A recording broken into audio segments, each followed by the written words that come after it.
Muy buenos días o buenas tardes, mis chicos de octavo básico. No sé en qué momento del día están. Lo único que sé es que seguimos a distancia. Esta pandemia no se ha acabado, así que tienen que seguir con las reglas y los cuidados que todos tienen que tener en casa.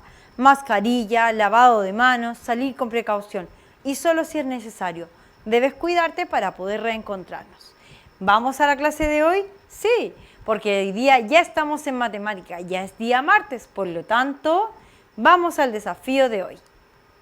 Y hoy la clase de matemáticas de octavo nos invita a ir a estadística. Sí, vamos a ir a cuadrar y a verificar ciertos datos. Recuerda siempre que llegar a la meta es contar con esfuerzo, entusiasmo y ganas de aprender. Tú puedes y juntos lo lograremos.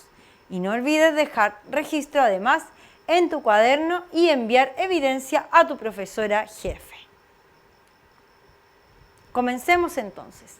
El deporte se relaciona con las estadísticas y la probabilidad con el deporte. ¿Por qué? Porque tenemos que hacer estadística de resultados, la probabilidad de lo que vaya a pasar.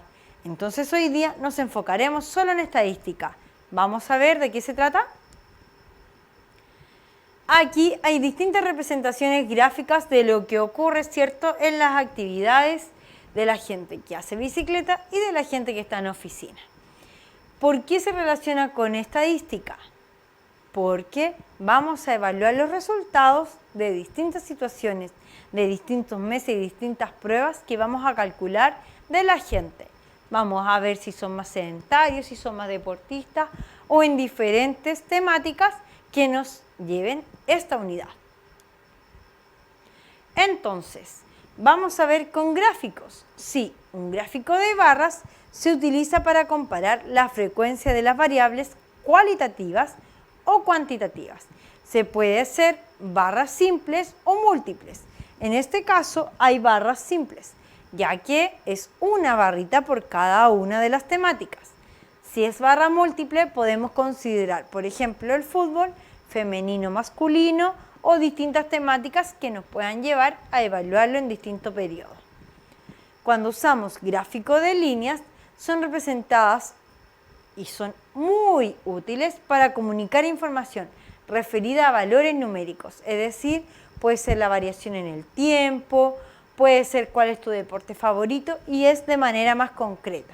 Así yo puedo identificar cuál está más alto y cuál está más bajo, de manera más rápida que en el gráfico de barras. Analicemos entonces. El título de un gráfico nos va a decir la situación. Número de calzado de los estudiantes de octavo básico.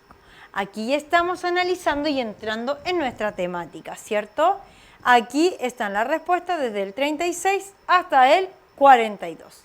Y aquí tú podrías analizar cuál es el que más se repite, cuál es el que menos se repite, cuál es la constante y distintas informaciones que puedes sacar a partir de solo una pregunta a diferentes personas.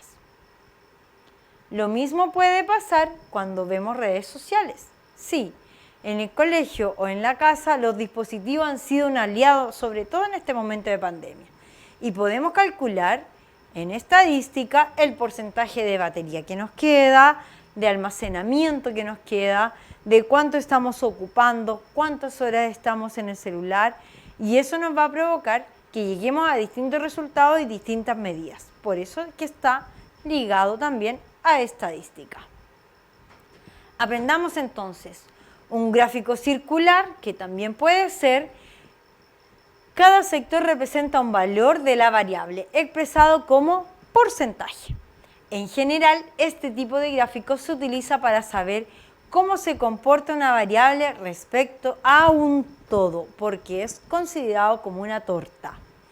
El histograma es un gráfico formado por barras conjuntas, es decir, unidas, donde una representa un intervalo de valor y sirve para expresar información de los datos que están agrupados, donde en un polígono de frecuencia, que se van uniendo, ¿cierto?, de acuerdo a la situación planteada.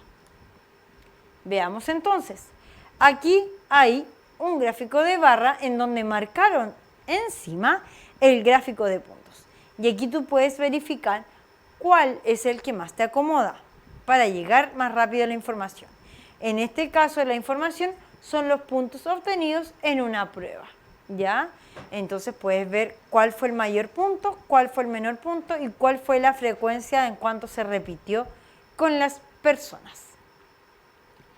Un gráfico circular entonces es trazar una circunferencia y dividirla en las partes que nosotros estamos analizando, dependiendo de nuestra frecuencia.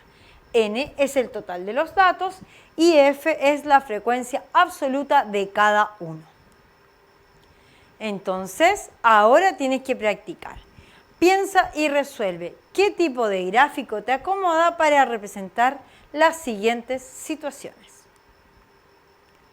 Después, tendrás que observar estas tres situaciones en donde es qué mascota tienes, cuál es tu deporte favorito o la edad de los asistentes al teatro y responder las preguntas de acuerdo a las situaciones planteadas. Analiza bien porque ahora tienes que ir a un colegio que hizo una encuesta al grupo de estudiantes acerca de la actividad que prefieren realizar en su tiempo libre. Aquí yo te doy los porcentajes, entonces tienes que relacionar ahora porcentaje con la frecuencia. Tienes el total, así que tú puedes sacar cuántos niños eligieron las siguientes actividades y luego resolver en tu cuaderno las preguntas que están más abajo. Por ejemplo, si 150 personas es nuestro total, el 10% le saco un 0, son 15. Y ahí podrías ir representando cada uno de los valores de porcentaje en número real. Y así vas a llegar al total. Acá hay otra situación. Y estos ciclistas, ¿cierto?, que van compitiendo es en relación a la admisión a una empresa. Entonces, ¿cuántos puntos obtuvieron?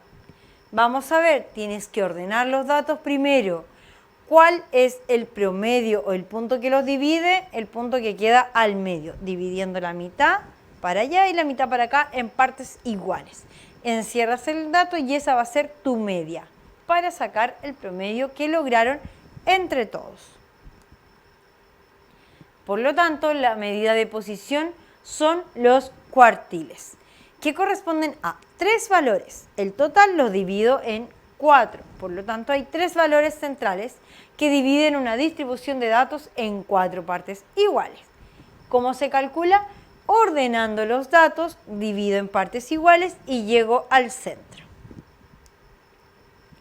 Los percentiles es otra situación en donde corresponden a 99 valores de la distribución, es decir, divido ese 100%, en cada uno vale algo, ¿ya?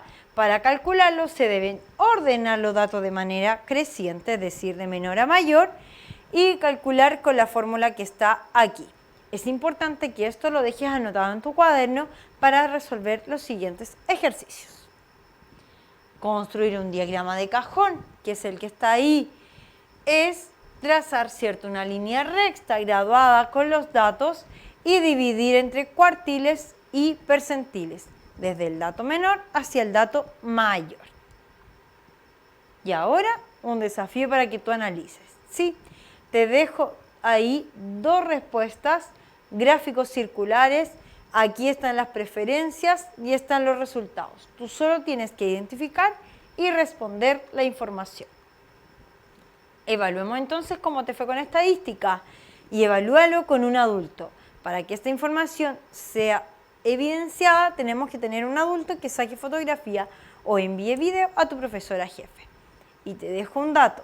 Construye un diagrama de cajón con cada grupo de datos que plantean conclusiones. Los datos están ahí, por lo tanto tú tienes que centrarlos, graficarlos y ordenarlos de acuerdo a la cantidad de animales que tiene un grupo de campesinos de acuerdo a su predio.